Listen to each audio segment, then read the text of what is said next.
Truest Blood, the official True Blood podcast. I'm Kristen Bauer. And I'm Deborah Ann Wool. And you've been invited in. I want to do bad things with you. On Truest Blood. Welcome back to Truest Blood, where we sink our fangs into the series episode by episode. This week's episode is aptly titled Frenzy, written by showrunner and creator Alan Ball and directed by True Blood veteran Dan Minahan. Oh my gosh, what a crew! Alan and Dan. After sharing our highlights for episode 211, we'll reveal all the complexities and joys of working with teacup humans, otherwise known as children. Then we invite you to join us as we reminisce with the extraordinary Rutina Wesley. We've raved about her work since the beginning, and Rutina is still kicking this industry's ass. Well, she got her start as a breakout star in How She Move before committing to 7 years on True Blood as Tara Thornton, which garnered her an NAACP Image Award nomination. To then do another beautiful 7 seasons leading Queen Sugar, for which she has won 3 Black Reel Awards and earned 5 more NAACP nominations. So incredible. Rutina effortlessly balances work ethic with spontaneous creativity, and we see her in full force this week on True Blood.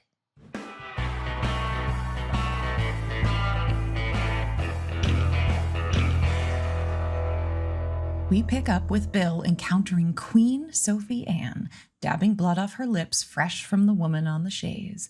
Still, Bill gets right to the point. He needs help dispatching a Maynard. She informs him blithely that Maynads cannot be killed. It seems Marianne believed she was immortal, and therefore she was. Never underestimate the power of blind faith. It can manifest in ways that bend the laws of physics or break them entirely. Speaking of physics, Sophie Ann seems in a perpetual state of rest. If Bill wants to know more, he'll have to wait her out. Meanwhile, back in Bantam, Tara's mind may have returned, but her heart is still with eggs. While she works on her mother to let her go, Sookie and Lafayette commiserate on the down and upsides of ingesting Eric Northman's blood. Somebody need to slap that bitch. I have. Look at you. Have you had any dreams about him? Speaking of the upsides, Tara manages to break free and go after her true love with Lafayette and Sookie in hot pursuit. But Marianne proves too strong for her and once again brings Tara under her spell. Jason and Andy, men of action and fragile egos, head to the police station to arm themselves, taking on the role of town protectors and unlikely allies. Because this town might be full of crazy rednecks and dumbasses. But they're still Americans, ain't they? Speaking of Americans, having saved his mother from his new girlfriend, Hoyt tries to get his mama to see reason, but instead she brings out some family skeletons that make him reconsider his choice. Back at Merlotte's, Sam happens upon Arlene's kids hiding in the woods and takes them under his wing. He then heads to Fantasia to ask Eric to help with their Maynard problem. Eric agrees, and it seems great minds think alike as he too visits the Queen, as Bill leaves with a plan, and the Queen's disturbing farewell. Enjoy your restricted diet. I do look forward to meeting her. Speaking of Bill's restricted diet, Sookie explores the horror show that is now Grant's house, finding a large egg and a nest, and staring into the eyes of a zombified Lafayette.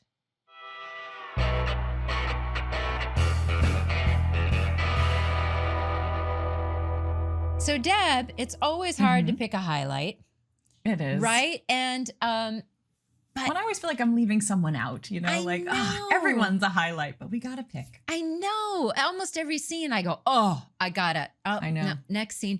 But so I just gotta go with Queen Sophie Ann. I mean, long live the Queen. Right? Long live the Queen. I mean, what the F is going on with this lady?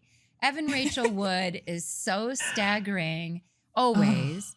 And it's a great introduction for her character. Right? Yeah. The dress, the shoes, the walk, the room, the dialogue, the delivery, I even like, they gave her all this great frivolous business because obviously we have the Yahtzee coming up, but the compact, the music, the magazines, it's all in this sort of, languorous place of rest and relaxation. Yeah. In the commentary, wasn't it Alan Ball who said that this was the first time we saw a vampire putting on makeup? Yes, I think he did say that. Because they were looking for business for her. And they were like, should she be looking through records? What should she be doing? And then Evan, that's right, she asked for the compact. Asked for a compact. Yeah. Which is great. I think, clearly there's some vanity involved with this character. I think they described her as a Norma Desmond type, which you'll know from Sunset Boulevard. It's the famous, I am big. It's the pictures that got small. So good. Which fits this character to a T. It fits this character and all her dialogue because she actually has informational dialogue. Oh, this is hard dialogue to make actionable, right? It is, to break it up and to have a viewpoint on each little segment, to fill it with business and character and inflection. It's very hard to do that. You have a lot to remember, and she's doing business while she says it. So her first line, I love all of it, but let's play her first line. What gives you the right to say no to the femoral blood of a good woman? You know what your problem is, William? You are a snob. I hate snobs. Tiny, tiny souls, or penises, or both. That is such an Alan Ball line. It's such an Alan Ball line and delivered with such depth. It's like Michelle Forbes does this. Every line is like 6 lines where the specificity and colors and layers that Michelle puts in I almost highlighted later when she walks in the room when Tara has come back. And is with eggs. It's just ridiculous. These actresses are so ridiculously good. It's the talent meeting the opportunity with these lines. Because even that scene you're talking about with Michelle, she has that line about, and that, that night out in the woods with that unfortunate pharmacist. Something about that phrase, unfortunate pharmacist. Again, like, Alan. So, but it could be great writing and the actor doesn't rise to the challenge, or it could be poor writing and the actor, is lifting it, elevating it in some way. But, it's these moments when the two come together, like all of this material with the Queen, where it really just sings. And then on the day, right? Like the other thing HBO afforded was, well, literally afforded because you had so much time. Yes. Right. Which is money, right? It's budget. And you had the time and the space, and you had Dan Minahan directing. We always had these great directors that would relish and look for more, where you could get every drop was valued. So let's then jump from that to what Suzuki and our art department did with this fucking insane location. Insane. So this is a mansion on the ocean in Malibu. So there's the indoor pool that you see on the show, but just outside the doors there's an outdoor pool just a little down the hill. Yeah, and then of course there's the Pacific Ocean beyond that. Choices. So you gotta like water. And pretty much absolutely everything is made of shells. So the chandeliers you'll see, the mosaics, the statues. Apparently the crew was so terrified of breaking anything in that space that they were, I guess, literally walking on eggshells. Yes. And Alan Ball and Dan Minahan remarked that they were more nervous about that than meeting Evan, who is a bona fide movie star. Yes. So. They were like, why is the crew so different today and acting so weird and cautious? They thought it was Evan. And the crew was like, no, there's shells everywhere. We're going to break something. We could break this set. So again, but talking about this like story meeting, the creative meeting, all these aspects, all of this is here to support who Sophie Ann is, what her kind of backstory is and how she features into this. So we have this idea that this is a day room. Yeah. She's obsessed with sunlight. Yeah. We hear birds, you know. Yes. There's an artificial soundtrack for her beach room. There's dioramas that make it look like daylight. And all of this are just little hints towards what she's up to. Uh-huh. And let's play my other fabulous. All the lines are fabulous. Less than 2 hours till dawn. Shall we have sex? Kidding. I haven't enjoyed sex with men since the Eisenhower administration. It's Only on a vampire show. Only. Oh, it's so good. I mean, it's just great. And I think, you know, getting her age in there is like a badge of honor, her boldness. Yeah. You know, I think I wrote she's more Marie Antoinette than Elizabeth I. Yes. Know? Yes. Yeah. She says that line where it's something about bad. And she goes, first of all, there is no bad. Mm-hmm. It's like, oh, that's so good. Yeah. But she's, you know, she has that, you know, there's that long pause, you know, before she says kidding, because she has this power, which is scary, right? Vampires have this crazy hierarchy where they can kind of just make each other do stuff based on authority and age, which we don't even have in human world. Yeah, right, like, right. You know, you can't just go like, I'm older, I'm telling you to do this thing. Totally. Or, you know, I'm your queen, we made it up, and now I, you know, can tell you. So they have these really strict, interesting hierarchies. Yeah. And so she's scary to him, I think. Yeah. And clearly we see that he owes her something. Yeah. She assumes she'll meet Sookie. Yeah. We meet Hadley, played by Lindsay Hahn, Yeah. who is Sookie's cousin. Yeah. It's interesting she's there. So, you know, this is a real pivotal scene in the story. It is. The ongoing story of Sookie Stackhouse. Yeah, there is a lot in this scene as you keep watching the show that we will see. So my highlight, which will come as no surprise to anyone, is the Fortenberry family drama. It's ridiculously good. The Tennessee Williams play that happens in the middle of this episode is so fun. Obviously, in no small part to Jim and Dale, who are just, I mean, spectacular. I mean, I'm gonna... I know. I'm going to kind of lean into Dale because she's doing like the heavy lifting of this episode, I think. I mean, she is mean. She's prejudiced, but somehow I still feel such sympathy for her. Maybe some of that's in Jim's court. You know, he loves her despite all of this venom that she's spewing. But I see this single mother. I see this woman who's kind of hasn't been loved the way a person should be loved ever. You know, she's funny, but she doesn't pull her punches. You know, some people playing mean characters feel like they have to temper it so you won't hate them. But boy, does Dale just lean in. She does. I'm trying to think of why I was rooting for her because it is pretty intense and awful. I wonder if I was imagining it's why we enjoy Pam so much because it's that moment of release where you say all the pent up shit of your whole life. Yeah. You know, and you just go, fuck it. You know what? Your dad he didn't die in an accident. And you know what? I've been stuck here taking care of, because, you know, what does Jim say? Something like, I have to take care of you. She's like, oh, please, you didn't let me have any fun.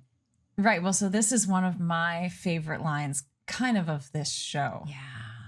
I've already let too much bad happen to you. You haven't let enough bad happen to me. Oh, I mean, Alan Ball meets Tennessee Williams right there. Right there. And you feel a longing in her, I think. A longing to have had a more spectacular life. Yeah. But her life hasn't been. She didn't have a great love affair. And in fact, we start to reveal so much about her relationship with Hoyt's father and the pain that his father must have been in his whole life. So here's another sort of favorite clip of mine. Dale, again, I think leans into that mean, hurt side of Maxine. Daddy was a hero. Daddy was a secret drinker. And you want to know what I really think? A closet homosexual. That man just liked to dance more than a normal man should. I mean, it's funny and it's awful and sad. I mean, to get so many layers And you can only get that if you don't pull back, right? Right. Dale has to be full on the throttle for that line to work on all those levels. I mean, Dan Minahan and our director in the commentary said something like he was never ceased to be amazed at how these actors ground the performances. Yeah. And we use these words so much, I don't want them to lose meaning. It's so crucial. It really is. You know, it was interesting listening to them talk. And again, I think why so many people on the show are from theater or from sitcoms or, you know, things that require big leaps of faith. Right. Is that this feels in many ways more like ancient Greek theater, right? Where the gods will come down and smite you, right? Like that's what this season is about. We're trying to summon a god, you know, and it needs that kind of level of belief. Yeah. You know, as Queen Sophie Anne would say. Yeah, and it's like, you know, never underestimate the power of blind faith. Yes, because it's not like they're reaching and going fantastical or big or surface. It's deep. Yes, it's like exactly. You know, where the way she says that line of, "You haven't let enough bad happen to me." It's like she doesn't just say, "Oh, you haven't let enough bad happen to me." No, she grounds it. Right? Yeah. It's like a sponge, like just squeezing every last drop out of that sponge. It's delicious. And it is. In that moment, I go, oh, wait, let her have some fun. Totally. Let her go. You know? Let her go. Let her go. And similarly, right now, because Hoyt is now the product of two very unhappy people. Yeah. And, you know, really just searching for his own little bit of happiness and light. You know, he starts this episode by choosing his mother over his new girlfriend. And I wonder, as he's kind of learning about his family history, if that's starting to feel like maybe he made the wrong In hindsight, that choice. might not have been. Yeah, because he was. I mean, I did bite her, which is, you know, well, yeah, a faux pas. Sure. By the way, good primal scream. Thank you. Yeah, very good, painful primal scream. So the last sort of episode highlight that we want to share with you is, of course, Haunted Grant's house. We have a couple of just incredible shout outs to get through here. First, of course, is Patricia Bethune as Jane Boathouse, cutting off her own finger. Oh my gosh, so good. I mean, just like Dale, you know, it's the commitment. Yeah. We have John Billingsley as Mike Spencer on the floor, cuddling with Sookie. Yep.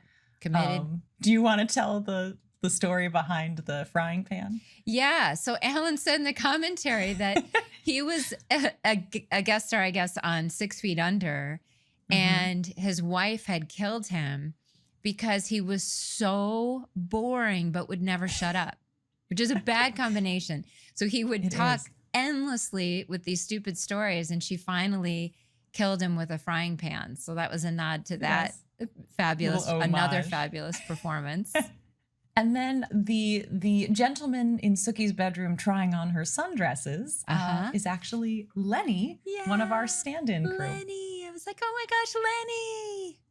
It was so good to see him. What does he say? Because then Anna, they have a funny exchange there. I can't remember exactly what it is, but it's something like, you think it's too much? Yeah, or and she goes, like that, yeah. Yeah, it's a little too much. She just closes the door and moves on. That was a funny interview. Well, he's wearing her dress. Yeah. And then they did mention in the commentary, Rutina was also doing the commentary with Alan and Dan, and she said it was so fun destroying stuff, just making a mess. I love scenes like that. They just give you things to throw. Yes. It's so great. Fun because you never get to do that. I was going to say as an adult, but your whole life. I mean, starting at age 2, it's like, what did you break? You know? So they just broke that room up. It looks great. And now for a quick bite, True Blood 101 Supernatural Wrap-Up.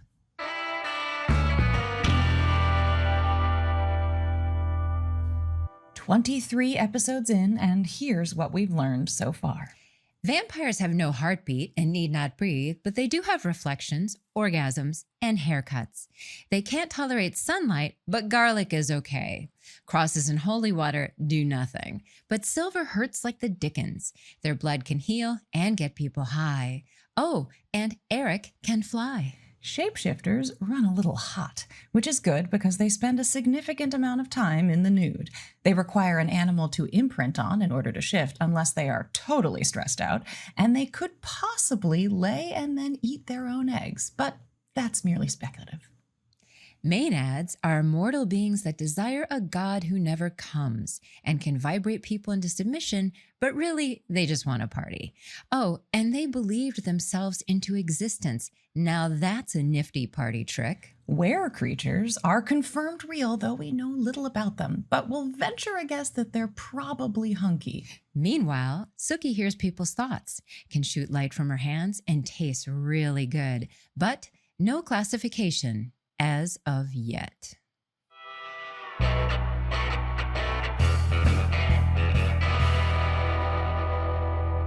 You make me so happy I never had any of you. Oh, come on, Pam. They're funny. They're like humans, but miniature. Teacup humans. So, for our deep dive topic today, I thought we might chat a little bit about working with teacup humans, with child actors, because it also happens to coincide with the return of Pam. Woohoo! She's back. She's looking fabulous. She's got some great lines and some Swedish. Oh my goodness, some Swedish. So really interesting in this scene, you get to work with two child actors, Yeah. which is a unique experience. There's so many rules and regulations that monitor and protect how children work in the entertainment industry. Yeah. Do you remember anything about working with Alec and Laurel, who played Kobe and Lisa? You know, I wish that I did, and I wonder, you know, they were just so wonderful. They were so Too great. professional. But, you know, there is the rule you work for 2 hours at a time and they have a break. And so there will be kids are going to school. Mm-hmm. And then, you know, you'll work around that, do other things, do other coverage, and then they're back. And the main memory I have from that day is that frickin' Swedish, which is, and probably like I just said frickin', but I'm always, you know, trying to not fucking, sorry, you know, do that all day. When the kids are on set, you're trying to be extra careful, make sure that it is a safe space for them. Yeah. So I imagine that must have been hard on a show where we're all very used to being mature. Yes. And I haven't been mature since I was 4. That's when I first said that word. No one knows where I learned it. Oh, that's funny. You know, it's very hard for me to be around the little teacup humans and speak Swedish.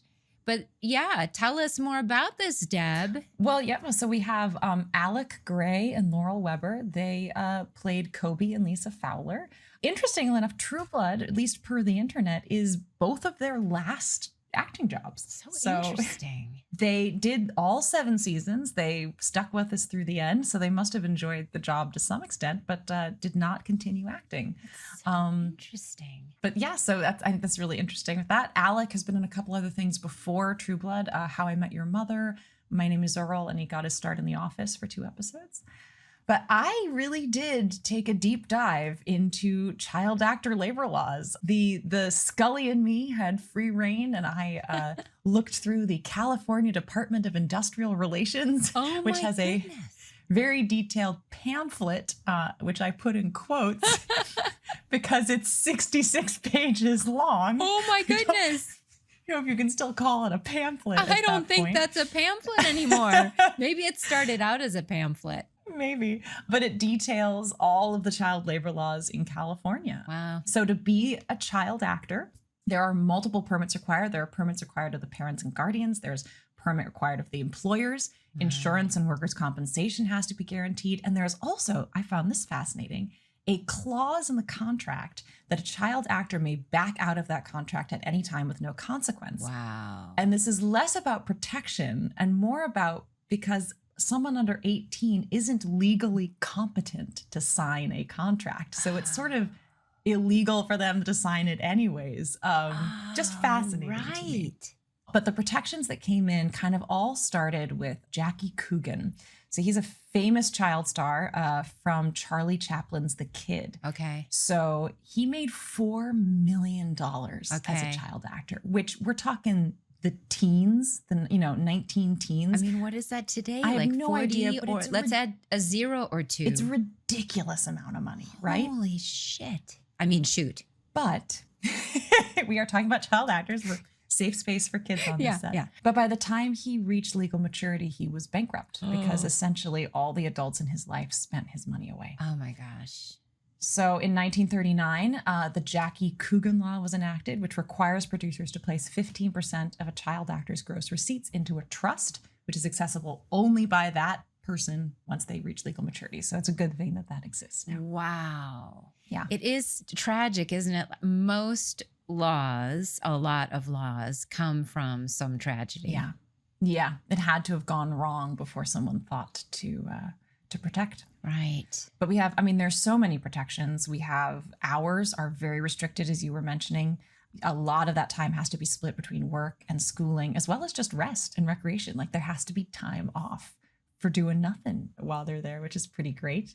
But it does mean that as a producer, you have to be very diligent about your hours and when you bring kids in. So, we have 3 scenes with these child actors this episode. We have In the Woods Outside of Merlotte's. That's going to be at Warner Brothers. Yep. We have Inside Fantasia. So that's going to be down in Long Beach. Yep. And we have Outside of Fantasia in the car, which they shot on the lot. They just put in a different background. And part of why they did that, I'm sure, is because you only get those kids for a very limited amount of time. Right. And their work time includes their hair and makeup and their travel. So what you can film with them gets eaten up very quickly. Yep. And I would not be surprised to hear if you and Alex did your coverage to tennis balls or Yeah. not real human beings by the end of the day. We must have. I mean, we've never done a rehearsal in 2 hours, so here in the notes, it's, what is it on schooling? They can only miss 5 days or something. And if they're in traditional school, they can only take 5 absences of 5 days or less. So that's 25 days total throughout the school year. And then they have to have teachers on set with those kids that are continuing to do education while they're on set. And then a parent or a guardian must be present during filming. wow, such an interesting life for a kid, right? Yeah, it was so, how, everyone always complains that like newborn babies, they always have the birthing scene and the baby comes out and it's like ginormous and covered not in goo. clearly not a newborn baby. Yeah. Well, that's because newborn babies are extraordinarily fragile Right. and should not be on sets. Right. Sometimes reality takes a back seat to the safety of people. So the rule surrounding infants is that infants must be at least 1 month old, possibly 15 days. That's the youngest you can get. But that baby had to have been carried to term, be a normal birth weight, and you need a note from a licensed physician in order to do that. And there are even crazy things like the lights can only be a certain brightness. Like it literally said like the brightness of 100 candles or something like that. Oh It my was so gosh. interesting. And only for 30 seconds at a time. So, whenever you see babies, and we're going to see some babies on the show, whenever you see babies on screen, just know they work for 20 minutes under very special lights with a physician's note, and that's an amazing thing to even have that opportunity. It is a bizarre thing. So I've worked with infants a couple of times.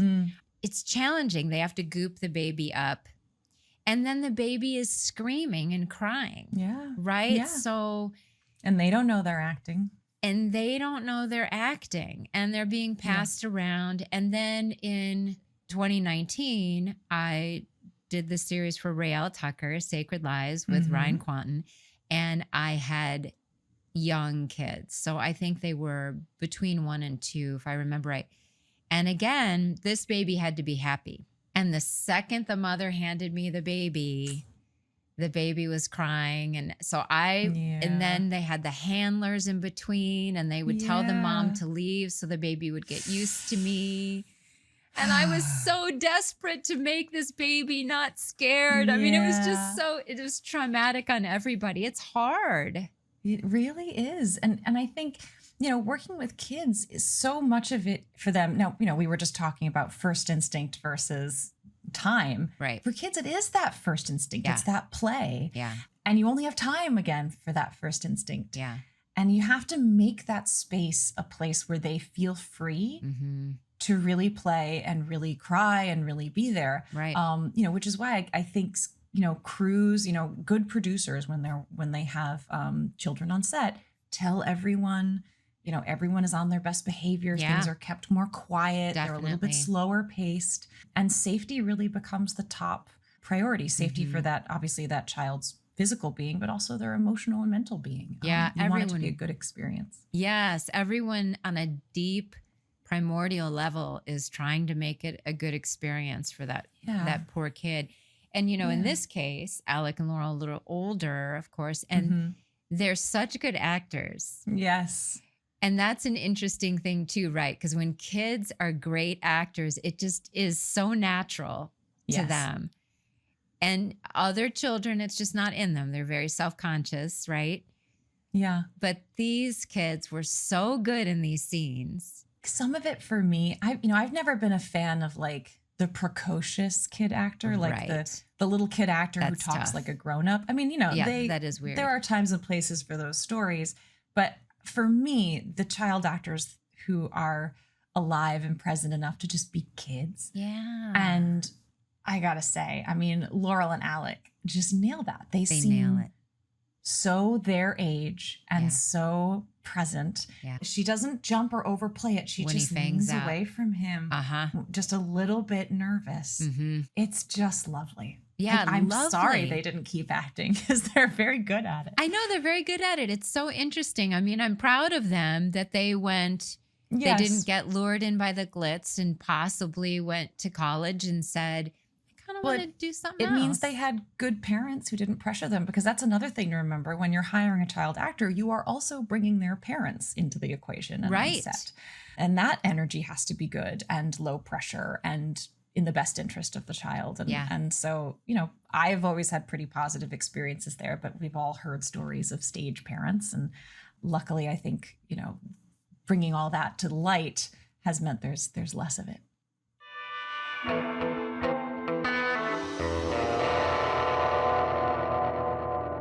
And I am so excited for you to hear this interview with Rutina Wesley.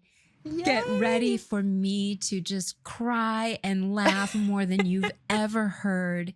So here it is, the beautiful, incomparable, talented, shining, fluid Oh, Rutina Wesley. this is a special one, folks.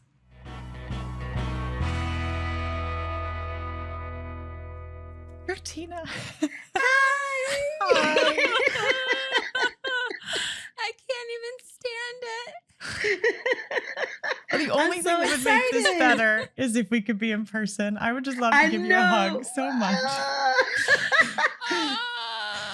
I'm hugging you from Louisiana. I love you two so I love you too. much. Oh my God. We've been really looking forward to talking with you. This is very emotional for us too. I've been watching it back, and I'm all caught up Are as you? far as I think I'm caught up to the third season. Oh my And gosh. yeah, I cried. Yeah. I also was just like, look at how young and beautiful we were. Oh my God. no. It feels like Hello, another the lifetime skin now. was like on point. Yep. and you two like were especially making me laugh and just like I just loved all of the like crazy choices we made as actors Yeah. and like Yeah. and we weren't afraid. Like we could make Yeah. crazy choices. It's like You're right. I think of True Blood and I think of theater. Yeah. And I Uh-huh. think I remember Alan Ball like saying to me at one point, he was like, hey, he's like, I hired you for this reason. Go big. Like go Right. there. And so we got to really be grand and make it make sense. You know what I mean? Well, Yeah. he said something lovely about you that I agree with to a T. He said the reason why Rutina was perfect for Tara is that not only did she get the ferocity, but the vulnerability as well. That like both Yeah. of those were present all the time. And he was like, that's how I knew Rutina was perfect. And, Alan It's gonna Ball. make me cry. No, Good. it's gonna make because I think about how I got the part. We could talk. I mean, Yeah. do we want to talk about Yeah, that? let's jump right in. tell Tell us. us how you got the part. So some people know this because it's been out there, but like I auditioned for Tara the very first time around. So I auditioned for the pilot, and it was between me and the lovely actress who got it.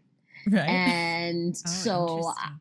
I left going, okay, That's not for me. It's cool. Wow. I stopped thinking about it. Wasn't even on my radar anymore. And then I get this call 6 months later. And they're like, so they're going to audition for Tara again. And they like you to come in. I was like, no, I've done that. I'm not going back. It's not for me. No. Oh I was my like, gosh. you know, like fear in my body. Yeah. And I went back, and I will never forget. It was between me and 5 other girls. And one of those women was actresses was Journey Smollett. Sure. She came in for Tara. And I remember when she walked in the door, I was like, well, that's it. There goes my role. Like, Journey is here. Like, clearly, like, yes, like, clearly I'm not going to get this. And I go in there. I kind of do the same thing that I did before. Like, I didn't really change my choices and stuff. Like, I went in there, did it, came back out. And Libby Goldstein, bless her, she comes out and she goes, okay, ladies, thank you so much. And then she comes over to me and goes, Rutina, we want you to stay. And I was like, they can hear you, but okay. Okay. So everyone leaves. And I'm still there. And I'll never forget, Alan comes out and he goes, just be more vulnerable. Just think about that. And I said, okay, got it. And I went in there and I did that scene on the porch with me and Sam with the whiskeys. And I just kind of let it all hang out. And it wasn't until like the second or third season that Alan actually said to me, he was like, oh God, I'm not going to cry. He goes, you were always my first choice. I loved you from the beginning. And, you know, now I have you, you're here, but I want you to know you were always my first choice. And I was like, wow. Like, you know, it was like, you don't expect that at 26, right out of school, you know, and it was insane. You know, I got the part, and it's a testament to that, like, you really never know how stuff is going to go. Because sometimes they may not call you back for a role, but you might still get it. Right. Like, you just never really know. I assumed that your audition scene would have only been the first scene we see you in, where you're in that shopping In the shopping center. Walmart type, Yeah, and you let that woman have it. And Alan said that about your vulnerability, and I thought, how did she get to show it? But that scene with you and Sam on the porch. I mean, we so highlighted nice. it in the first season of the podcast because So that's do I love that scene. Right, Deb? That's interesting. That was the scene. It was so beautiful. I remember when I first auditioned, I'll just put this in there, but I did come in like with props. Like, I was not playing around. Like, I first auditioned in New York, now it was in New York and it was on a tape, but Alan was there. And I came in with my rag on my shoulder. I had an apron. Yeah. I was like, listen, I was like, this is my part. And then the second time around, when I had to re-audition, I remember, and this is kind of key, Alan Ball sat about 8 feet away from me, 7 to 8 feet away from me, and everybody else was like behind him. And the whole time I was doing the Super Saber Bunch scene. Right. Yeah. He was pointing at me and laughing hysterically. Pointing, like, hey, this is what I'm talking about. Yeah. And like, I was like, could you not do that? Like, I can see you. I can see you, Alan. Could you please stop pointing at me? But he was like really trying to get these people to like, hey, this is our girl, you know? Yeah. Like, but as an actor and as an auditioner, like, when you get things like that, like, sometimes you don't know how to handle it, because I'm like, well, is he laughing like at me, or like, is he? And like, he was really cracking up to the point where it was like, if you're not laughing, I need you to get out of this room, because this girl is funny. Right. And you know, it was like all of those things. And I loved it. I think honestly, that was one of my like best auditions I've ever had in my life. Like, it was like, because I got to go back to it. Right. And I got to kind of revisit the character a little bit. And because I knew the material so well already, That second time was just like butter. I just was able to do it so Wow. naturally because I already kind of had it in my system. And you don't always get that second chance, you know? Oh, rarely do you. Yeah. But it's Yeah. amazing how many people we've spoken to are like, this was an incredibly memorable audition. Because like there are things I've booked that I don't remember the audition for, but somehow we all are like, something about the audition for True Blood. Yeah. Maybe because of Alan, because of the energy in that room, we were given some kind of permission that made all of us feel so present in that moment. Yeah, Deb went for it too. Yeah, right? Nice. I bet you did. She went for it. I ate my tears. It was crazy. It was really incredible. You know, Rutina, I guess we could ask you about, because you do have this unbelievably impressive education. First of all, you're from performing parents. Then you go to a billion different incredible academies and get a degree, including Juilliard and the Royal Academy. You are clearly the most impressive and intimidating person at that table read. Yeah. Just based on the credentials. Yes. No. And then right? And now San said in the commentary, she is the hardest working actress. Her scripts are full Most of notes. prepared. Yeah. So you know what? Oh, about that my process. Please, we like the theater the and behind the scenes, how do you do it stuff. Yeah. You know, it's my process it's definitely changed over the years, but during True Blood, I mean, I read that and I was like, Nelson is hilarious. He's funny. But he's absolutely right. Like I mark all my beats. I make notes. I used to mark what people say about me, how they feel about me, all of that stuff in one script. I did it every script, almost to the point where you could kind of call me a heady actor. I get in my head a lot. So, you know, now I think about myself and I'm like, oh, I've pulled back on that a little bit. It's like, I don't have as many notes. I have them here, but I don't get so frenetic about analyzing the script. I'm more trying to be present and in the moment. But back in True Blood days, I would like write everything down in a feverish way and like make all these notes. And then I would get to set, and sometimes it would really be about just playing with your scene partner, and all those notes would go out the window. So now I'm kind of at that halfway point in my career where it's like a little bit of analysis and a lot of play. Okay. And being able to sort of balance out the two things. But Nelson would make fun of me all the time because if he needed to see my script, he was just like, what is all of this? And I was like, it's like, it's my notes. Like, I got to take notes. And I was like, what are you talking about? He was so funny. And, you know, interestingly enough, he may have been the one person that really kept me on my toes because we went to school together, right? Yeah. So I like knew him. And when I got to set that first week where they reshot all the scenes in the pilot and it was just my stuff, just me for a week. The Rutina week, yes. The Rutina week. Wow. And this is when he coined the phrase hooker.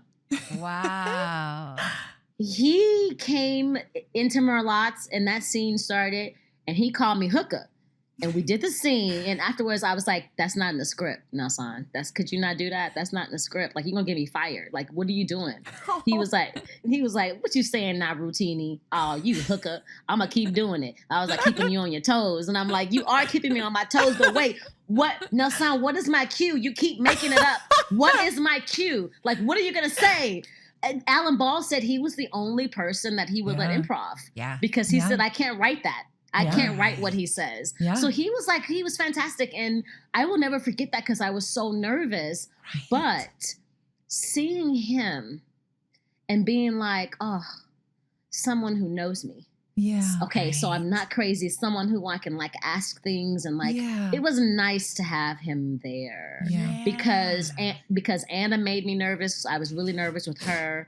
Yeah. I thought she was like, I didn't know if she liked me or not. I was really, but he kept me feeling safe, but also, like I said, like on my toes because he would mess with me in a way to get performances out of me that I didn't know I could have. And only Nelson can do that. Yeah. You know what I mean? He was like, I'm going to just start calling a hooker and see what happens. You know what I mean? Like, that's That's kind of how it was. So it was fantastic. He was magnificent. Yeah. He's become an icon, I think. You know, that's my guy. Like I love him so much. I miss him. He plays that character so fluidly, and he is so detailed. It was just so comforting to be on a huge show like this, but to have someone close to you. Yes. You know, and I could depend on him to be like, hey, you're doing too much, or, you know, hey, you know, watch this or watch that. And I could trust that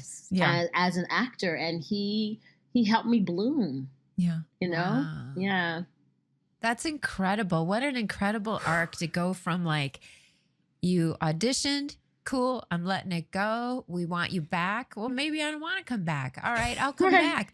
And then you get it. And then it's the Rutina week, right? Because they got to reshoot everything. That's a lot of pressure. It is. It's a lot of pressure. Yeah. And everyone else has kind of met and found their energy a little bit. Right. So I imagine that's sort of hard to find your space, you know? Yeah. And just your isolated scenes intensely, you know, not like a normal rollout. So, and that's so incredible. And the words you use for Nelson in the show, I'm writing down all your words and they are so good. Well, fluid and detailed. I agree. That is a very apt way of describing how Nelson feels when you watch his work. Magnificent, shining, fluid. Yeah, right? I mean, that's you too, Rutina. It is.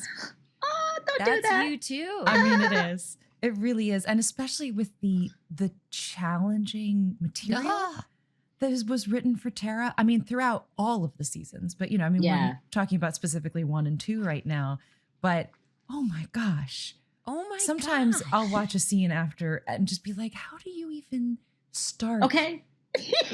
To go in that direction, you know, with this, and then choices that, you know, it started in one place and I'm like, how did she think to take it there? And it must be in all of that scribble on the page. It wasn't. It wasn't all the scribble. Yeah. You know? Yeah. And it's just really remarkable. Right. I mean, we talk about so much. I mean, you and Anna, your two characters, Suki and Tara, may have had the most difficult, and Nelson, but truly agonizing. I mean, the writers really tortured your characters. For 7 years, you three were tortured. I mean, I get exhausted watching it. So I'm glad that my character stood there and just said a couple of cool lines, you know, but I mean, even in just these 2 seasons, you have a really difficult relationship with your mother, which we want to ask you about. You know, that working relationship with Adina, who we interviewed, everyone adores you that just worked with you. Mishka, you know. Misha. Oh, she was like, oh my God, I love that girl. Yeah. And that, you know, so tough because that's the family arc, right? You know, this child of an alcoholic, brutal, deep wounds with your mother. And then Marianne, all through season 2, plays on that, even plays on being Gran in Suki's house, and manipulates you into thinking you have family again. Wow, Rutina. So how did you feel about mounting that enormous horse? Balance the intimidation with the challenge and opportunity. Yeah. Yeah, I mean, well, I had Adina Porter as my mother, so it wasn't hard because she gave me every last strain of drop of everything that she has. Wow. That woman acts with her entire soul. And so all I needed to do was to look her in the eye and like I was in. And speaking of, you know, if you think of episode 211 with the whole frenzy of all the eyes and Tara sort of being in a trance and then not in a trance. Yeah. Like having Adina and Nelson there for that for me was like the best because again, 2 people I feel really safe with. I mean, me and Adina had a connection from day 1 and I looked up to her as an actress who had been doing it for some time. Yes. And she poured into me. Right. As a young actor. And gave me great advice. She supported me. And I remember, you know, that second season like was really challenging because of all of the Marianne storyline. It was so tough to do. Yes. And I remember just being like, well, it has to be real to you. Right. Your eyes are black. You're praying to this crazy God. Lolo bromios, lolo. I was like, oh, that part was really hard. I was like, what am I saying? I was like, about that. What is it? Lolo bromios, lolo dintrias, lolo. I was like, oh my God. Like Ancient Greek isn't in your special skills, no? It's not. It's not. So I was like, what dead is language. this? You don't speak any dead languages.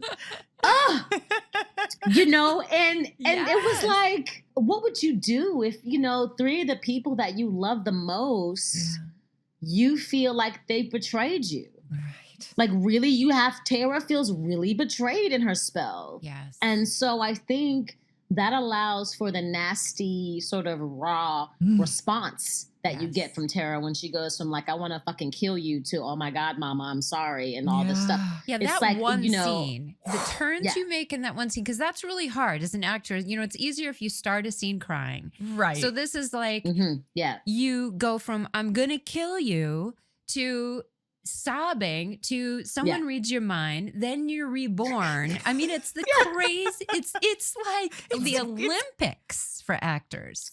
It was. I got to show, you know, I really got to show a good range, I think, of the things that I could do. Yes. You know, and I also think, though, there were other times, you know, in the seasons where I feel like they didn't quite know what to do with Tara. Right. So I felt like I was kind of like hanging back, like, oh, you know, but that was a season where I really felt like I was really working my muscles as an actor. And again, I had Anna and Steven and Nelson there and Adina were all there to like support me in my craziness, because I was like, I'm about to go there and I hope you guys are okay with it, but I'm about to go there, you know? And I remember one time Anna was like, okay, like, woo, that was, ooh, you went there. I was like, yeah.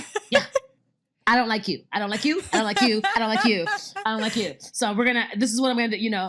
It was special because I do feel like they let the crazy in. They were like, we're here for it. We are here for the crazy. Yeah. You know, I think about, oh God, the orgies. Like, oh my God. Like, I was like, I remember reading that script, Deborah, and was like, all right, so, so we're taking off. Oh, okay. Oh no, clothes are still on, but we're gonna in the woods at, okay. We're gonna do this, and it was Michael Ruscio. I think that was his episode. I remember him being at like 2:00 in the morning. He's like, "All right, guys, just so you know, we're all out here together. Okay, we're doing this together. So let's get this done. Like it's negative 19 degrees. It's freezing, literally freezing. Freezing. Yes. And we're going to get this orgy done. And I remember being like, looking up to the sky, like, God, what am I doing? Is this okay? I hope this is okay. Because I feel like I'm about to like go someplace that I'm not supposed to go, but I'm going to do it. And we like got it done. And when you watch it back, it's fantastic. It's fantastic. I got to do all of that stuff playing, you know, with Tara. Yeah. And I felt like Tara was very close to me, especially when it came to like how she was raised and her family and stuff. Like I felt close to some of that storyline, but I do feel like acting can be, you know, we heal with our art as being storytellers. And I found that some things for me and my family, I've healed from by playing Tara. Wow. It gave me the impetus to sort of speak to my family and speak my truth and speak to my parents and not be afraid. I felt like Tara was like a superhero, man. Like I felt like I could do anything sometimes with her. She really was. The beauty of this show, we had supernatural people who I guess had real superpowers, but the humans, because Tara, you know, didn't read minds, but like she's had superpowers. Like she really did in the way that spectacular human beings do, you know? So I really appreciated that the humans felt very powerful to me on the series, especially watching it back now. I remember Alan saying one time, like she was he thought of her as the voice of reason on the show. And the sort of, you know, if one person is telling the truth, it's Tara. And when I look back and I was watching it back, I was like, yeah, when you listen to what comes out of her mouth, sometimes it's truth. Like she's really trying to be truthful with everything, you know? And when I think that sometimes that meant the writers had to work extra hard to fool Tara, because this is the whole thing with Marianne season 2. Marianne has to find ways to manipulate Tara, but Tara has been written so smart and so skeptical and so, ready to see where, to see truth, that they work so hard to find the cracks in Tara Thornton so that we really believe that Marianne could do it. And I'm consistently impressed with the writing and your performance of it, because at no point do I go, Tara would see past that. They really, the team of them and you, sell me on the idea that Marianne could get into Tara's head that way. Yeah. Yeah. I was just about to say that, Deborah. Like Marianne gets into her head, her soul in a way. Gets into her soul. And places of Tara's soul that Tara doesn't want to deal with or talk about. And so that's where she Marianne hooks in, because then she gives Tara that fear. And then Tara is moving fear-based because Marianne is in that really dark place that Tara doesn't want to talk about. Yes.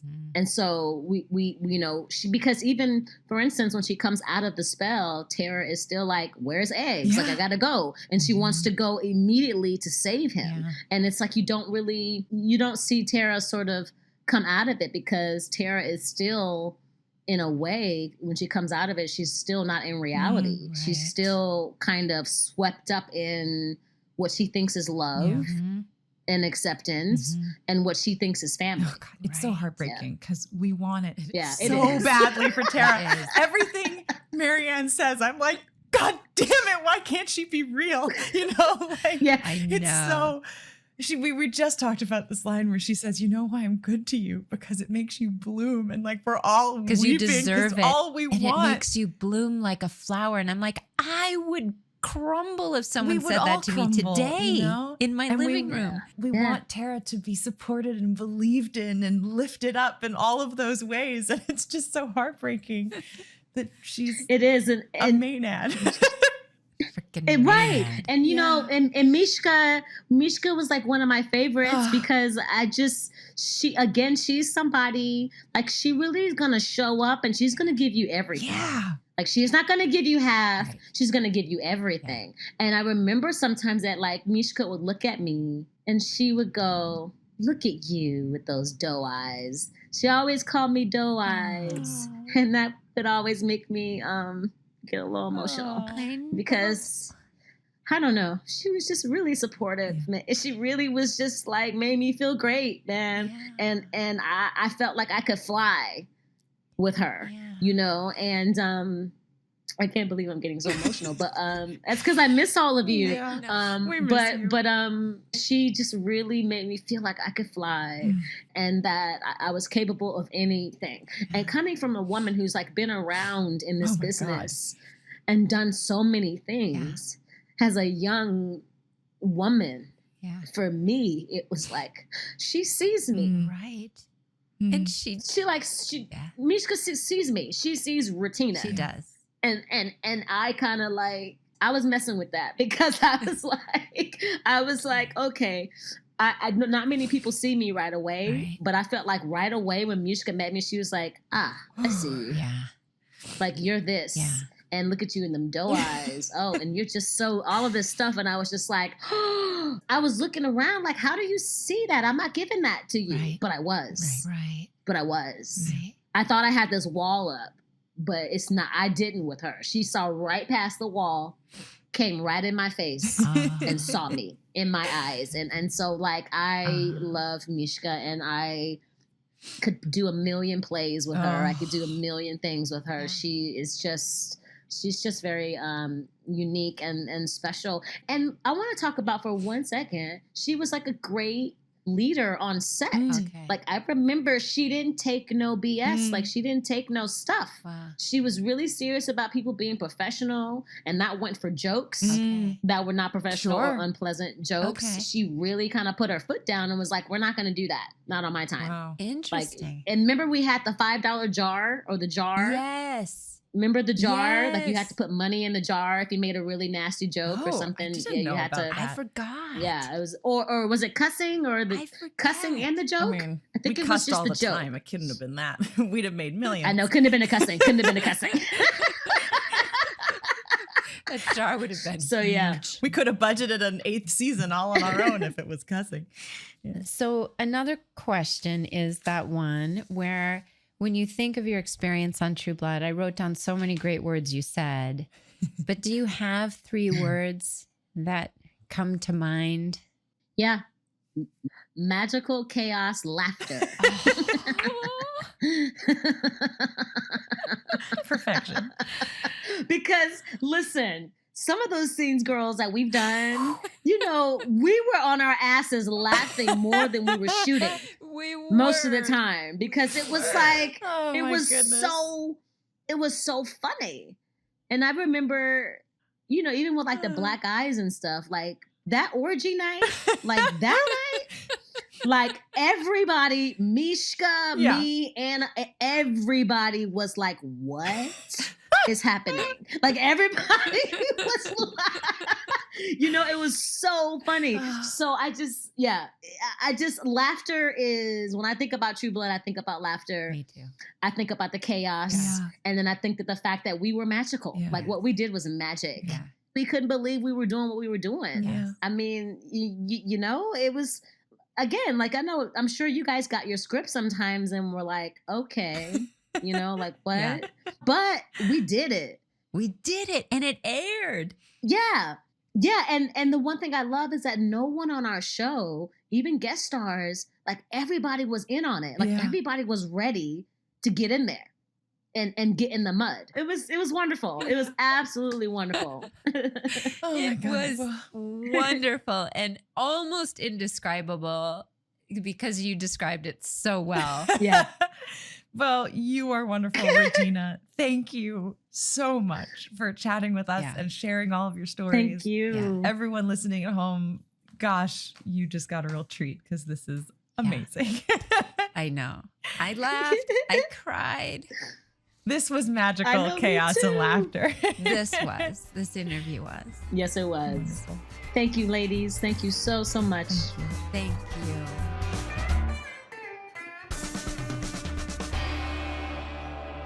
Deb. I just adore her. I mean, this is no offense meant to anyone else that we've spoken to for this season, but that interview hit me in so many different ways. I know. It was funny. It was heartfelt. I don't cry quite as easily as you do, but I cried at least 3 or 4 times this one. I mean, I'm dehydrated. I cried so much. I know. I mean, she's magic. She's magic. And gosh, I wish I had gotten a chance to work with her more on the show. I was one of the, so we definitely lucky. had a few scenes, but I didn't get to really go deep with her. I know. I got to go deep with her. You got to go deep, Kristen. I which is did. amazing. I did. Oh, I love her. I miss her. Yeah. For some reason, she really, in this interview, she was there the whole 7 years. She was like right at the center of every year's storyline. Like talking to her really took me back to True Blood. It really did. Yeah. Next week on Truest Blood, we tackle the finale episode of season 2. And boy, oh boy, is it big. Everyone has showed up for Marianne's big day except the groom. So we'll find out if he finally comes. It's such a big episode. It's so amazing. We have a queen of the screen with us next week. Oh, Hell tune yeah. in for Michelle Forbes. I'm going to cry. She plays Maynard Marianne to perfection with 73 credits to her name. We can only give you a taste of her illustrious career. She has 2 Emmy nominations on her belt, and with more on the way, I am sure. Yes, well, she's recently appeared on Big Sky and New Amsterdam, and next week on Truest Blood. Yeah. So thanks for listening, Trubies. Subscribe and follow wherever you listen to your podcasts, and we'll see you next week. Y'all come back now, you hear. Got any burning questions you want answered on Truest Blood? Post them on any and all social media platforms using hashtag FangClubQuestions, and we may feature them on the show. That's hashtag FANGCLUBQUESTIONS. Truest Blood is produced by Safe Haven for HBO Max. Executive producers are Janina Gavankar, Kristen Bauer, and Deborah Ann Wool. Our producer is Gabrielle Gallan, and our audio producer is Christopher Wool. Our theme song was recorded just for this podcast by Jace Everett. Additional music was composed by Timo Chen. And remember, you can watch all of the original episodes of True Blood on HBO Max.